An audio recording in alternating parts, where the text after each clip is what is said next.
Myofascial pain syndrome, usually in one place. Yeah, we'll go over these quick. You have pain, tenderness in like one spot of the body, one area. You can, if I was to touch it, I would have pain. That might have really hurt because I poked her.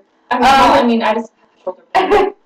So if you were to press on it, it might cause a spasm or it could leave an induration. And it worsens with activity and stress. And it's often in your chest, neck, lower back, and shoulders. And to treat it, you could do physical therapy, massage. You could do spray and stretch, which is kind of school you like. Which is actually, we have the spray for that at CHPD. Cool. Yeah. So this freezy spray. Yeah, you freeze. Spray it and just stretch. And yeah. You can inject the area with an anesthetic. Acupuncture, biofeedback, That's myofascial pain syndrome. Now we're going on to fibromyalgia. Kind of similar, except here you have pain all over. Mm-hmm. And it's kind of like it moves. It's not always in the same spot. You need to have, you have tender points. You have 18 tender points on your body. And you need to have 11 of the 18. Yes, to be classed for 3 or more months. Yes. To be diagnosed with this. And it's non-degenerative, non-inflammatory, and non-progressive. It is exacerbated by stress. It is not all in your head. No, it's real pain. It's real pain. It's a burning pain. It's often seen with like anxiety, TMJ, irritable bowel. Fatigue. They have moth-eaten looking muscle fibers. If you were to do a thing. A biopsy. Yeah. I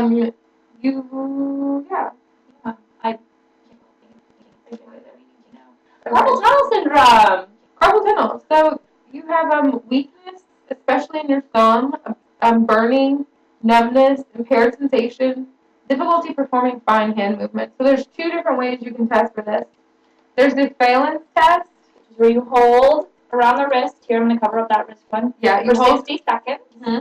And it should cause like some tingling sensation on the palmar side of your thumb. Mm-hmm. And then you can do Tinel's sign, which is where you're tapping Tinel's on the median nerve. Yeah. It's going to cause some paresthesia, actually. Oh, paresthesia. Numbness and tingling. Yeah. Because it's a nerve. So, post-amputation care. So, if this was my hand and now she was to come up and cut it off. This is more difficult than I thought it would be. Right. So now we need to worry about her stump. Pretty much. Now I'm an amputee now. And I'm going to have a stump. And I just lost my card. That's okay. I think we lost the one already. There's some more. Yeah. Oh my Jesus. No. These we've done with. Oh, okay. Anyways. Oh, I was like, this is already. No, we're almost done. Thanks for sticking with us, guys. If you have stuck with us, we really appreciate it. We think this is going to help us. We do.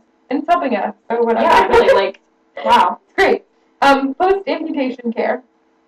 So you want to make sure you shape the stump well. Mm-hmm. Control the edema there. If you don't shape it well, they might not be able to ambulate or use it. Use the prosthetic. They won't be able to use the prosthetic. Phantom limb pain is real. Yeah, it's real pain. It decreases over time, though.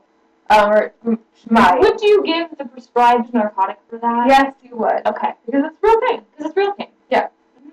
And you want to elevate the stump for the first 24 hours, but then after that, you want it to be like in proper body alignment as much as possible because you have it out here or there or wherever. You get a contracture. Yeah. And those are not good. If you have like a leg amputation, you want to flip them over a couple times a day on their tummy a couple times so that they don't get the prone. Yeah. Contraction. Because tummy is not a medical term. Yeah. Whatever. I mean, I like it. You don't want to have them like sitting up in bed for certain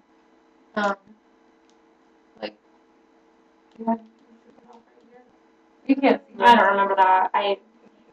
Well, if you want them to be like flat because if they're sitting up, they might get like a hip contraction. That might be for hip fracture. I don't know. Whatever. Yeah, I mean, like, I pretty much just, like, this one, I was just like, well, the correct answer is stump care. So. Yeah.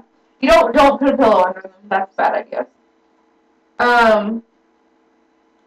Range of motion exercises as soon as possible. Yep. Rotator cuff injury, that one's kind of funny. I mean, like, if you hurt your shoulder, that's your rotator cuff.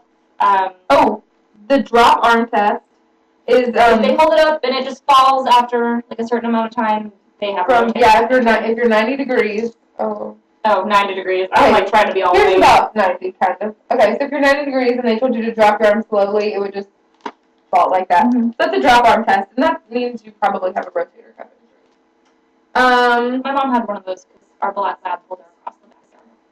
Yep, she had that. Bone cancer sucks. Yeah. It's usually not primary. If it is primary, it's usually sarcoma. Fairly treatable. Mm-hmm. It's usually secondary, like metastasized from yeah. So that's about all. Okay, it's lupus. never lupus. Never lupus. There's a lot about lupus, though. But it's never lupus. Like seriously, it's a chronic multi-system inflammatory disease. You see it with abnormalities in the immune system. So they're gonna have a butterfly rash. Yes, because it affects the skin. And those skin marks that make them look like they were bitten by a wolf. Hence the name lupus. They'll have problems with their skin, joints, serous membranes, renal system, hematologic system, and neurovascular system. Pretty much every system. It affects women in childbearing years, non-white, or 3 times more likely. I found that interesting.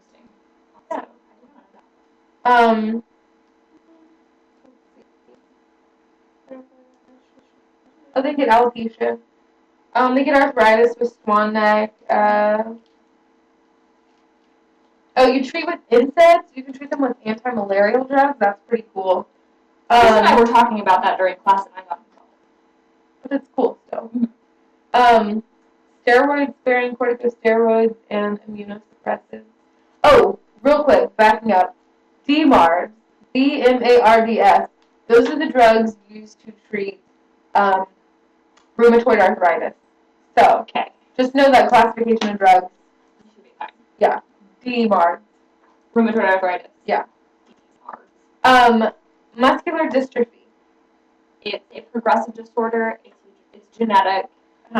Most children do not live past their late teens or early adulthood. It's a muscle wasting disease.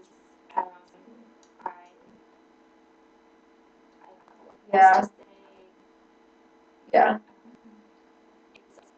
Oh, whenever you have muscle damage, you want to watch their urine output because they could have gotten like myoglobin, and it could be like backing up in their renal tubules, and then they might not be peeing as much.